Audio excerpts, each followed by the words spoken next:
with Mike and Senator Cory Booker of New Jersey. So let's welcome them both to the stage.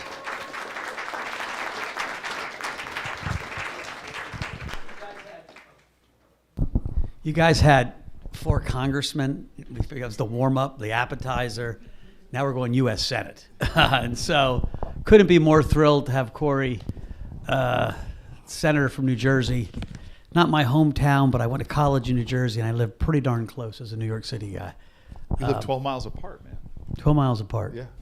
And Cory, to his credit, when I first met him, he ran for mayor against a kind of famous Newark stalwart, almost the Marion Barry of Newark, Sharp James. An entrenched machine. And he got close. And what impressed me about Cory was after he lost, he didn't cry. Well, he might have cried a little bit. But he moved into the community and has stayed there ever since. And Newark at that point, Newark's becoming a much nicer city, but it's still not an easy city. But at that point, it was a lot less nice. And, Cory didn't live on the nicest block in Newark either. And so he's been there for, 30 years? Almost. And so... Well, I'm grateful for you. I just want to say, folks don't know you. They may know you through this lens.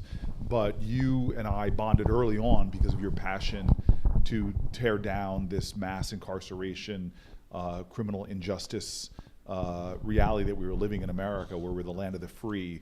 Only 5% of the world's population, but we were, 1 out of every 3 incarcerated women on the planet Earth lives in our country. And we do things to people in prison that other countries consider human rights violations, children in solitary confinement, shackling pregnant women when they're giving birth. And you're just one of the guys that I've seen dedicating your time, energy, resources towards dealing with ending mass incarceration. And for that and many other reasons, you have just have my friendship, my loyalty, and my admiration. Well, thank you. And now we're talking Bitcoin or crypto. Yes. And we're talking crypto in underserved communities, crypto as a means to shift the paradigm that seems stuck in America, right? We started with the stat that, we have 13% of this country is black and they control less than 2% of the wealth. And that's about the same number, even lower than it was in 1968. And so we got to do something different. This might be something to help. How do you see this whole space from the big picture? Right. So I see it as hopeful and promising, but with no certainty.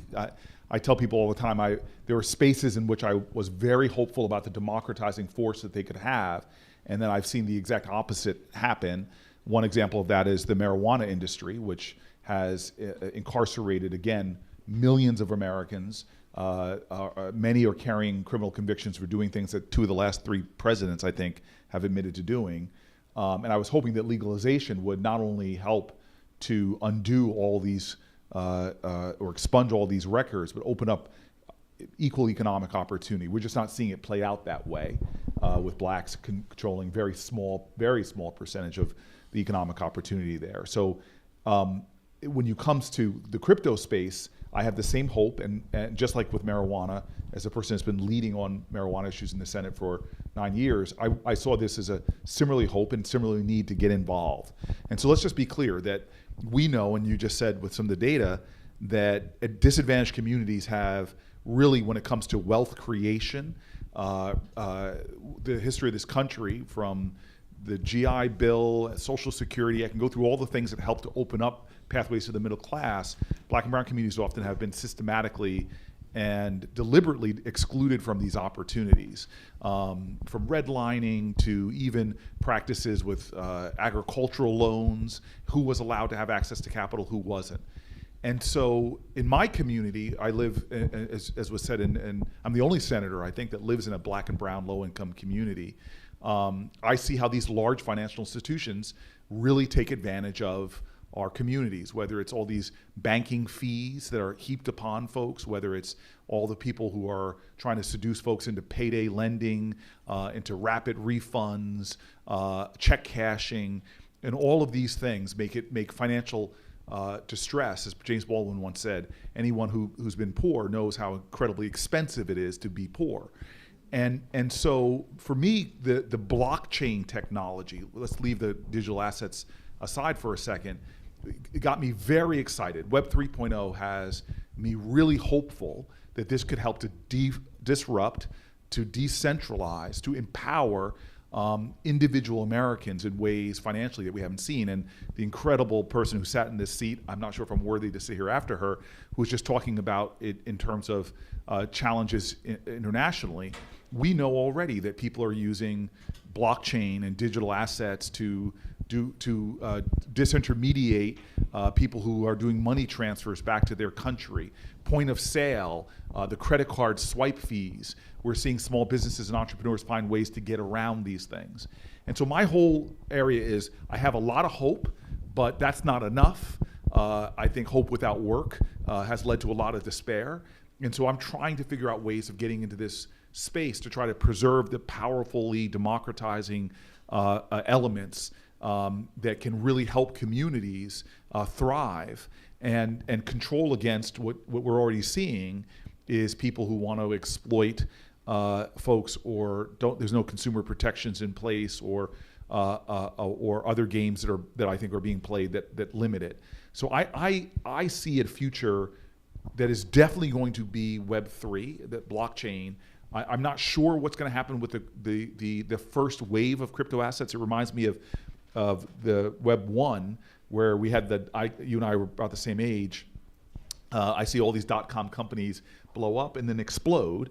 But later on, suddenly we're seeing those same ideas flourish, but just in different ways. And I think that's going to be similar to this. We've seen Terra come up and then explode, but some of the basic core ideas are so powerful, we're just gonna have to see where they play out. What my fear is, as my final point, my fear is that government will get it wrong and over-regulate or not create clear a framework that to allow innovation to thrive. And I've seen too much of that in my short time in the Senate, where government has not moved at the speed of innovation or not helped nascent technologies to thrive like they did with mainframe, satellite technology, sat-nav, jet engine. There was a more government leaning in, working with innovators to create new possibilities. But recently I've seen some bad cases where that hasn't been the case, and this could be one. Yeah, and what makes it complicated is we do need some regulation. We do need some consumer protection. Right? I stood on stage after stage and looked at the crypto community as the oldest guy in the whole space, or at least one of the oldest guys, and said, we're not old though. I know. I identify as Gen Z, by the way. Right. And by the way, if you come to the Senate, you'd be really young for a senator.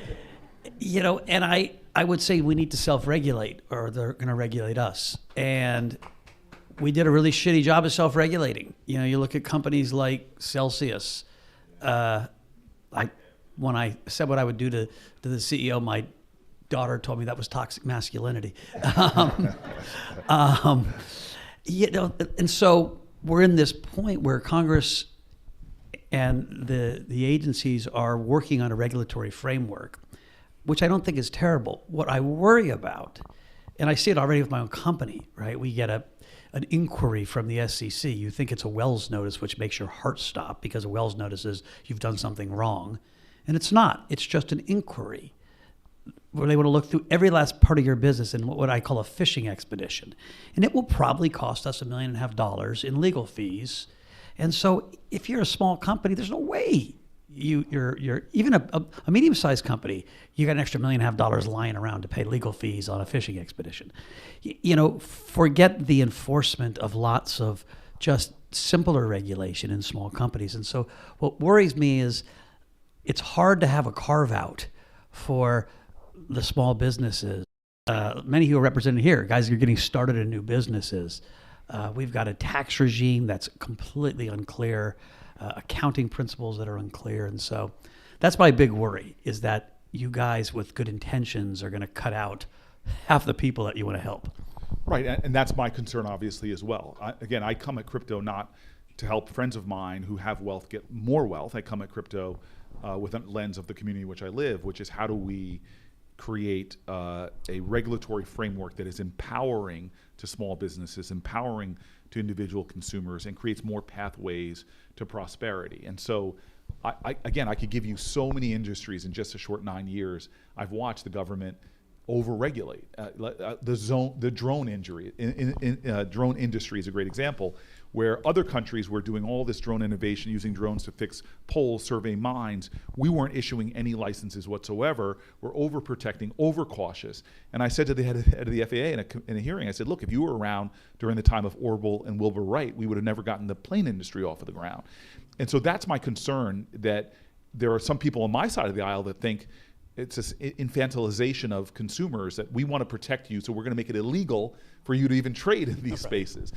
So these are the things that that I'm very concerned with. And to take a Web3, which is so much in its infancy, and to regulate it wrong, does what happened with the bad regulation in nuclear industry, for example, is it took the best nuclear engineers and had them start to leave our country so that they can do the next generation nuclear reactors, which are out of science fiction, don't have the danger that the current one was. And so here in this industry, if we regulate wrong, we're going to move. We already have. Yeah. We've already moved a lot of people offshore. No, it is frustrating, and it's a real risk. What's complicated about crypto is it's not one thing. Right. There's Bitcoin, which is a monetary phenomena, right? It's a monetary policy phenomena. There's Web3 NFTs. I was saying this earlier, right? If you think about one lane for Black America dominates culture, but they don't own culture. Right. And here's a way for Black performers and artists and creators to start connecting to their fan bases direct. Right. And so there's a ton of hope, but even that, to have a crowdsource fundraise from your fan base to fund your next album or your next 3 albums, instead of going to the A&R department at one of the big companies, you probably get 1/3 the dilution or 1/5 the dilution. There's a framework to set that framework up. That's a security. And unless you get an exemption, it's too expensive. And so it's too hard. So that's where I need you guys to get into the detail. but so I mean, you created the exact, and I love the consciousness you have on these issues. I mean, we're sitting in a room where, if you look at sort of the clothes we're wearing, the songs we were listening to as we walked in here, Black culture has so shaped this country. But yet I've watched, from my parents' generation and my grandparents' generation, African Americans dying with very little wealth, even though they made such great cultural contributions. So now imagine with blockchain that you can literally write into the contract of the first sale that every time the sale sells again, a percentage of that overall sale. So as you bid up that artwork of that Black artist that you discovered and you bought their first piece, every time you resell that now, that original artist, because of the blockchain, can get a piece of that. This is a whole new way of letting creators share in wealth. And that's what I talk to a lot of my colleagues, which I don't think they understand, because crypto coins are getting all the attention, but the technology underlies this is creating a whole new set of possibilities that are going to transform, or have the potential to transform our society. And so I just want to be specific, folks, to understand that I just talked to Debbie Stabenow, who's a chair of the Ag Committee, which, as you said, there are different pieces of this. The SEC should continue to regulate in their lane. There are things like, I think Ethereum and others that are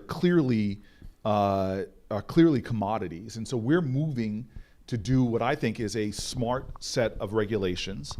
I'm hoping we can get the bill out of committee in this Congress and maybe get it voted in the lame duck, that would create some really clear rules for the road, and then do some other things. So one of the things I put into it specifically was to study how disadvantaged communities are impacted, so we can better have learning going on to affect future policies. Not only on the protective side, consumer protection, which is critical, but again, how do we protect a fair playing field with expanding opportunity? It was interesting. We had 2 speakers earlier. They're still here. The Black Bitcoin Billionaires is their club. Bitcoin Zay and they're here. Right. Right. And they have spent the last 6 years basically on an educational tour. And when I pushed what they were educating, it's just financial literacy. It's monetary policy. It's how money works, and so a little shout out to them. But part of the the opportunity set that comes from advancing a new technology to people, and kids like it, is to piece that education side to it so they know what they're doing. They know why. Like, if you study and understand why people care about Bitcoin, you get really angry when Congress spends too much money. Right. But my mother, like most people don't understand the relationship between Congress spending too much money and their purchasing power. And so there's a little Trojan horse piece to crypto education or financial education that those guys, opened my eyes to. Look, so again, I was led a city that was 80 to 90% Black and Latino, and we did a lot. We tried to set up financial empowerment centers, and the average person would come in, would walk out with 10% more income, because often the poverty is a poverty of information and access. And when you start to help people get the information they need, I know, again, I'm not excluding other communities, from the Irish communities to the Chinese communities, but the Black community has centuries of experience of making a lot out of nothing, of being innovative. Making nothing out of a lot. Creating treasure out of the trash that they were given. So some of the greatest innovation I've seen is in my neighborhood, of people who find a way out of no way. And if they were given the same kind of access over the centuries, and over this last century, it's just painful to see every time you had Black wealth. Well, you get bombed in Tulsa when you have a thriving business community.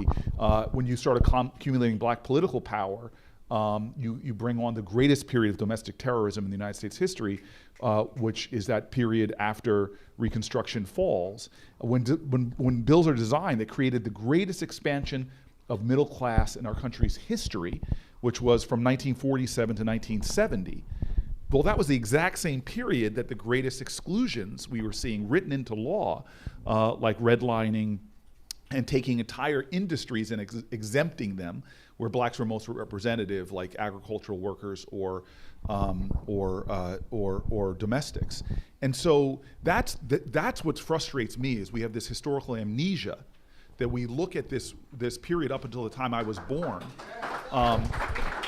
where government overtly, Blacks after the Civil War owned a amount of land in the nation that was commensurate with their numbers. And then you see this very systematic racism that was excluding Black farmers from access to government resources that were given freely to majority farmers. And so, and it has basically wiped out billions of dollars worth of African American land ownership in this country. And so that's why there's a great saying, Mike, you may have heard of, it can't be about us without us. And so what I've seen in the Senate in the short time I've been here, most people don't know this, I'm only the fourth Black person popularly elected to the United States Senate. Before me, some guy with a funny name. Before him, it was Carol Moseley Braun. Before him, it was Edmund Brooks. So I get to the Senate, and it's the least diverse place I've ever worked. I'm talking about even in private sector law firm experiences I had. I just couldn't believe it. I poked my head into the Judiciary Committee. It's all white senators, with behind them all white staffers. And this is the committee that you and I know is dealing with some of the most consequential taking of liberty there is. And so I just started calling questions that this is why diversity matters. It's because we have different life experiences. And often a sister on the committee now, I've served with Kamala Harris now and with Mazie Hirono, they just are asking questions that the brothers often don't think to ask because we don't have that life question. So I get down there and I ask a question. You know this. Who is managing the pensions?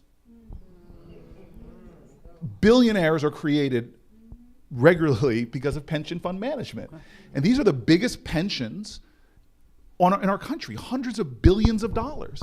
Now, red states and blue states have, from Texas to New York, they have about 10% of 5 to 10% of their pensions are being managed by emerging managers, who, according to Barclays, I can show you lots of studies, get better returns than the big folks. So I just call the question, new senator, what percentage of our pensions, hundreds of billions of dollars paid in by women and minorities, is being managed by anybody who's a woman-run business or a minority business? And the answer was, 2013, not $1, zero. And so for me, when the new wave is coming, who's at the table when we're setting the rules? One of the things Chuck Schumer did that I appreciate, and Brian Schatz, the senator from Hawaii, we went to him and said, Democratic senators have staffs that don't reflect their states. And I believe in hiring the best people, but I don't want to tell senators who to hire, but let's just do what I want to do in this space. Create more transparency. Force every Democratic senator, by the rules of our caucus, to publish the diversity statistics of their staffs. And so two things interesting happen. Well, three things. One is that Schumer got a lot of pushback by senators who were embarrassed by the fact that they represented diverse states but didn't have diverse staffs. But the second thing that happened is every year that we've been doing this, the number of women on Senate staffs, the number of minorities on Senate staffs, the number of women and minority in positions of power on Senate staffs has gone up. But the most important thing that I've heard as a result of that, because having a rainbow is not enough for me. It's what does it do to actual policy? Does it make us a better country? Now, McKinsey and Harvard Business School show that diverse businesses do better than non-diverse businesses. But the government, so this is what happened that was most effective to me, is that senators started telling me, including Chuck Schumer, that they started supporting legislation they weren't supporting before because sitting with their staffers, they learned from them of why these things are important. So here is a nascent space, and you have very powerful people trying to shape this space. And where are the authentic voices of diversity that can help this space be better, more creative, more innovative? They've got to be at the table trying to shape it.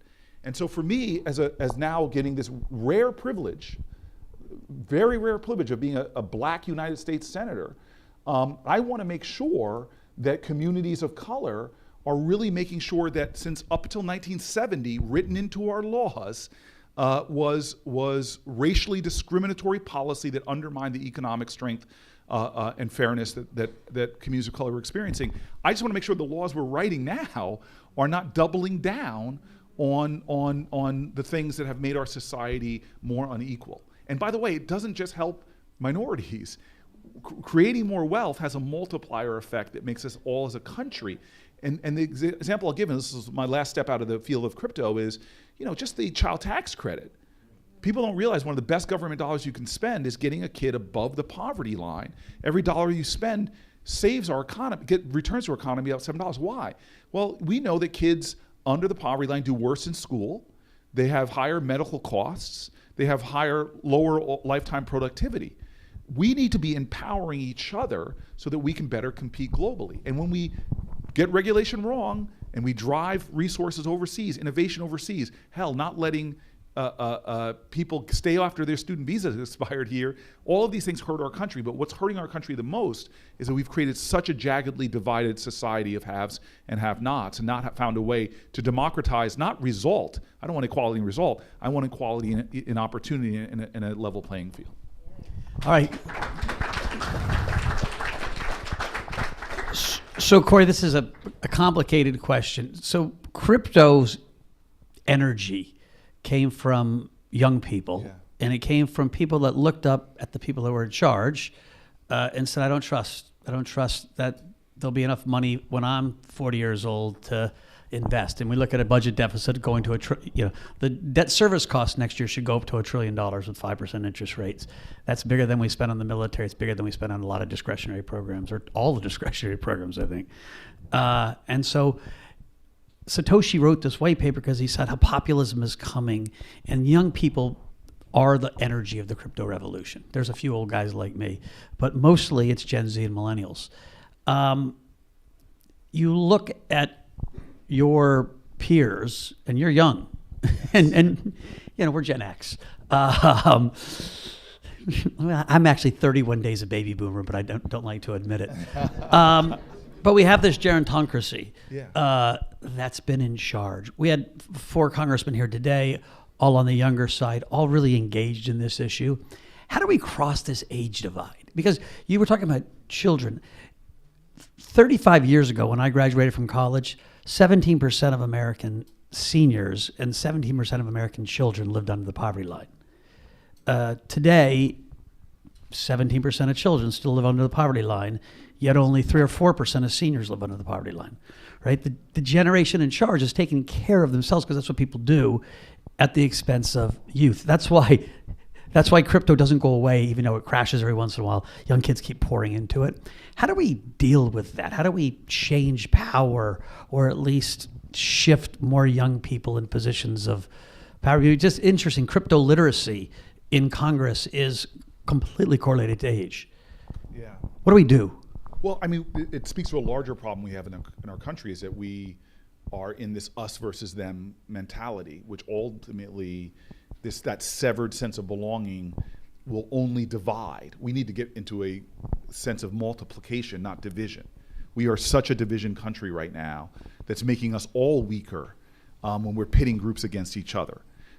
Our seniors, the retiring baby boomers right now, are in crisis because the younger generation is not, a few things. Number one, is not going to have the kind of earning power saddled by student debt.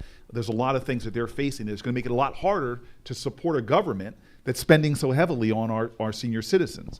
And so when everybody's upset, if you're like a 70-year-old person, I paid my student debt, why is Biden relieving student debt? Well, when you went to college, a Pell Grant covered like 80% of your costs.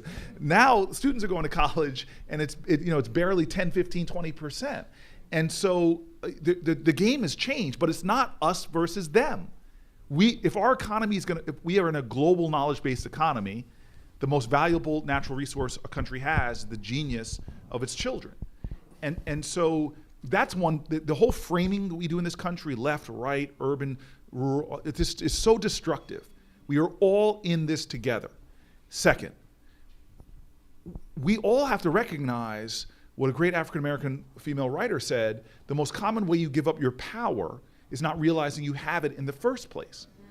And there are too many people of all ages surrendering to cynicism about politics and divorcing themselves from the world, which is exactly what people who want to hoard power want you to do. And so I'm sorry, when young people vote and engage in the system and organize and utilize their power, it has a transformative impact on public policy. And so I often meet young folk who are showing me that, they remember that change doesn't come from Washington, it comes to Washington. I'm a United States Senator because there were a whole bunch of young folk who said we need a Voting Rights Act. And they marched, protested, mobilized, organized. They took power and Washington followed. Right now, more than ever, we need young people to say, wait a minute, Corey, you may not be alive 50 years from now, especially as low life expectancy black men have. He's been exercising every day. I exercise. I'm a vegan. I'm doing everything I can to be around here. Get on his Instagram. You get a little inspirational message every day. Please follow me if you want some. It's a lot of face. He gives you a lot of face. Too much face.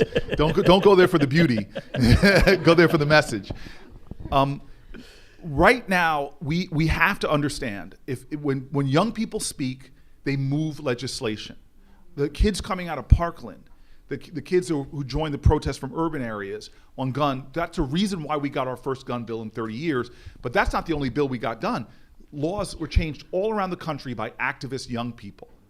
The climate movement is being moved and driven by activist young folks.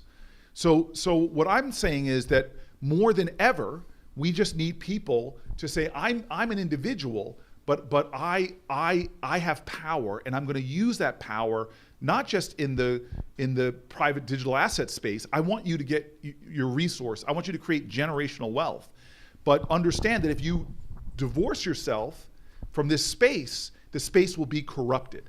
And we know this because I was up on top of crypto, but I called you when you were over in Europe when late at night something was about to fly through the Senate that would have had a severe impact on this space. And because people were saying that what happens in Washington is not important, doesn't affect my life. Well, as a guy who sits there every day, I see things happening every single day that most people don't know about that affect your lives. Hell, I just cut my cable And I saw what cable companies were able to do coming to Washington. Not only they're going to charge you for the cable, but cable companies now, because of what we did, can take your data and monetize it and sell it. You don't control your viewing data. I could go through literally 100 things in the last year alone that have deep impact on your everyday life, but people think politics doesn't matter. Guys, hopefully one day we call him President Booker, but right now, Senator Booker. Corey, thanks so much. Thank you. It's a great honor to have you guys here. It's so good to be here. And Thank you. And the crypto billionaires, let's talk to them. Yeah. They're going to help fundraise they're going to help fund the everybody. presidential campaign. Let's give this panel one more round of applause.